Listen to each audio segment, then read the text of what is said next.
श्री गुरुवे नमः।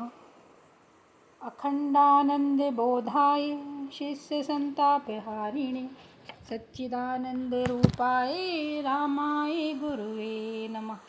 ओम शांति शांति शांति। ओम। प्रणाम भगवान। स्वामी निरंजन जी महाराज जी का दिव्य ग्रंथ महर्षि वशिष्ठ राम गीता से भगवान। और आज का शीर्षक है देह शुद्धि, विचार शुद्धि एवं भाव शुद्धि।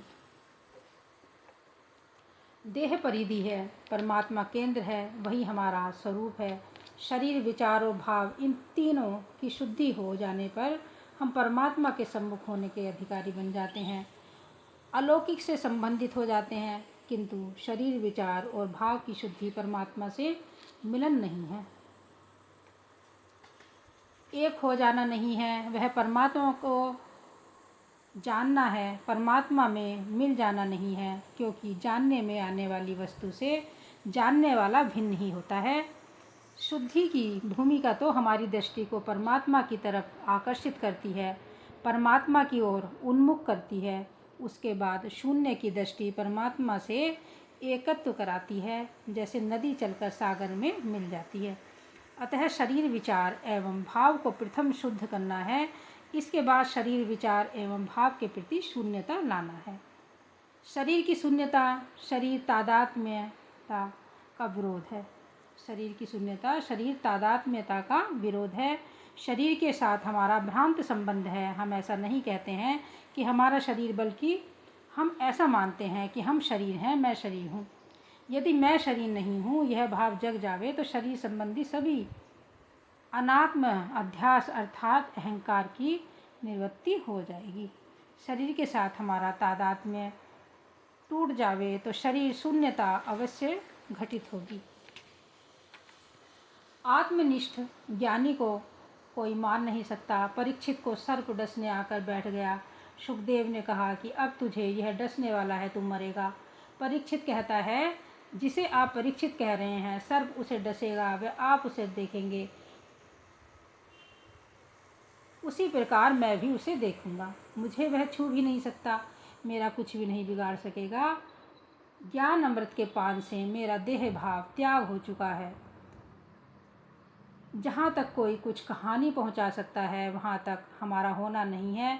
अतः जहाँ तक जो कुछ यह रूप प्रतीत होता है, वह भी कभी नहीं हो सकता। जिसे कृष्ण ने कहा, श्रीमद् भगवद गीता का मंत्र है भगवान 2/23, न एनम छिंदन्ति शस्त्राणि नैनम दहति पावकः न च एनम क्लेदयन्ति आपः न शोषति मारुतः। वह अमर आत्मा मैं हूँ, उस सत्ता का जब जिसे मैं रूप से बोध हुआ, उस सत्ता का जब जिसे मैं रूप से बोध हुआ और शरीर का तादाद में टूट जाता है। यह भाव टूट जाना कि मैं देह हूँ, शरीर की शून्यता घट जाएगी। इस तादात्म्य को तोड़ने के लिए हमें निरंतर विचार करना होगा। इसके लिए शरीर जितना शुद्धाहारी होगा, उसकी बुद्धि सात्विक होने से उतनी ही जल्दी शरीर से एकत्व भाव टूट सकेगा। अब भगवान श्रीमद् भगवद गीता का मंत्र है 17/8, आयु सत्बल आरोग्य सुख प्रीति विवर्धना रस्या स्निग्धा स्थिरा हृदया आहारा सात्विक प्रिया। शीघ्र ही जान सकोगे कि मैं शरीर नहीं हूँ, यह दृश्य है एवं मैं इससे पृथक इसका दृष्टा हूँ। इस शरीर भाव को तोड़ने के लिए ऐसा क्या करें कि देह भाव छूट जाए। उठते बैठते, सोते जागते, खाते पीते ध्यानपूर्वक देखें कि भीतर कोई ऐसा भी है जो न उठता है, न बैठता है, न खाता है, न पीता है, न सोता है, न जागता है, न आता है, न जाता है, केवल दृष्टा है, केवल सब क्रियाओं का साक्षी है। आपका शरीर, पाँव, हाथ, प्राण चल रहे हैं, किंतु शरीर के भीतर कोई एक तत्व ऐसा भी है जो आराम से देख रहा है। वह एक कदम भी नहीं चल रहा है। जैसे रथ, मोटर, हवाई जहाज, ट्रेन में बैठा यात्री एक कदम भी नहीं चलता है एवं मंजिल पर पहुंच जाता है, इसी तरह मात्र आपके शरीर की समस्त क्रियाओं को वह देख रहा है। जब हाथ पैर में दर्द हो, पैर को चोट लग गई हो, तो भीतर सजग होकर देखें कि दर्द मुझे हो या मेरे पैर को।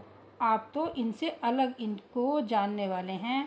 और आप कहते भी हैं कि मेरे पैर में, हाथ में, कमर में, सिर में दर्द गई है, मेरा हाथ कट गया है, मेरे हार्ट का ऑपरेशन हुआ है, मैं देख रहा था, मैं केवल उसका साक्षी हूँ। मैं पीड़ा होने का भी दर्शक था, मैं पीड़ा होने का भी दर्शक था एवं दृष्टा भी था। मुझे दर्द नहीं था, अन्यथा मैं कैसे जान पाता कि दर्द हो रहा है। जब भूख लगे, प्यास लगे, तब देखें कि भूख आपको लगी है, प्यास आपको लगी है, या आप केवल उसके लगने व मिटने के दर्शक हैं, साक्षी हैं। और जब कोई खुशी हो, दुख हो, तो उसे भी देखें कि वह खुशी एवं दुख आपको हुआ है या आपके मन को। आप तो उस दुख सुख के भी दृष्टा हैं। कहते भी हैं कि आज मेरा मन खुशी के मारे फूल रहा है, आज मेरा मन दुख के मारे रो रहा है।